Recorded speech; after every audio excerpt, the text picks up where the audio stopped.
We welcome Stephanie McMahon and Triple H. Thank you guys so much for being here. Thanks for having us. We've had you, but now it's nice to finally have your better half here with us, too. And to get us together. Yes, right? Yes. Double trouble. Okay, so we had Ronda Rousey here yesterday, talking some trash. Yep, that's what we do. Are you going to put her in her place? What can we expect? Because she's the rookie and you're the vet. Right, exactly. So from a character standpoint, absolutely, I am going to put Ronda Rousey in her place. She's never, ever competed before in a WWE ring. This is her first match, and it's at WrestleMania. Her nerves are going to be through the roof, and she's unfamiliar with the rules. We write the rules. It's our ring. Sometimes you just got to show people who they work for. Love it. Yes, that's our line. Yeah, you know, Triple H, man, first of all, it's lovely seeing y'all again. I really appreciate y'all being on the show. I don't know if you know this about me, Triple H, but especially when I do my radio show, I got a segment called The Love Doctor. I'm the Love Doctor occasionally, Triple H. Because I got so are you ready for this question? How do you feel? Your wife is lovely. She looks beautiful. How do you feel about her fighting? I want to know the answer to that question. Is this something that makes you comfortable, sir?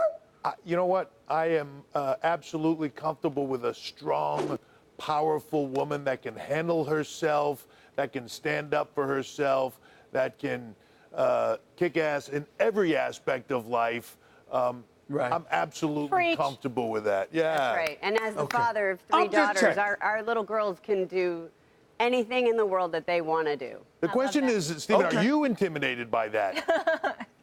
Well, I would be intimidated by your wife, and I would be intimidated by her and Ronda Rousey. They both kick my butt. I know this. I've never heard him stutter before. Yeah. You got him with that one. Max? Guys, when I think of Vince McMahon, he really is what he's created in the WWE, and when I was a kid, the WWF, is brilliant. And his ability to create drama practically on the fly and then adapt to circumstances and reality as time goes on and change the WWE and keep it as relevant as ever. What is it about him that he is able to do this? I mean, Stephanie, I'm sure you could give some insight here. Absolutely. My father's a visionary. You know, he really is. And when you consider that WrestleMania 1 was really his vision of putting WWE on the map, you know, what was our Super Bowl? What was our Grammys? What was our Oscars? And my parents mortgaged everything that they owned to make it happen, to combine everything in pop culture with sports entertainment. We had Liberace and the Rockettes open the show. Muhammad Ali was a special guest referee. Cyndi Lauper accompanied Wendy Richter to the ring for the women's championship match. It really was this who's who to get people talking at every different water cooler, because back then there was no social media.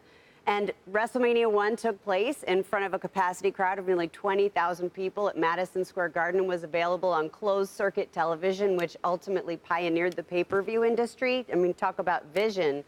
And then you think about WrestleMania 34, that'll take place in front of over 75,000 people at the Mercedes-Benz Superdome and is not only available on pay-per-view, but on any streaming device you own through the WWE Network in 180 countries and streaming live in 8 different languages. What is it about him, Stephanie? How is he able to capture the zeitgeist, like capture the drama on the fly like this, react to our changing culture and kind of reflect it in the drama of the WWE? Well, he has his fingers on the marketplace. He's a storyteller, and he's a genius. Well, and I also think that it's part of his philosophy of life. You know, he preaches it to us all the time.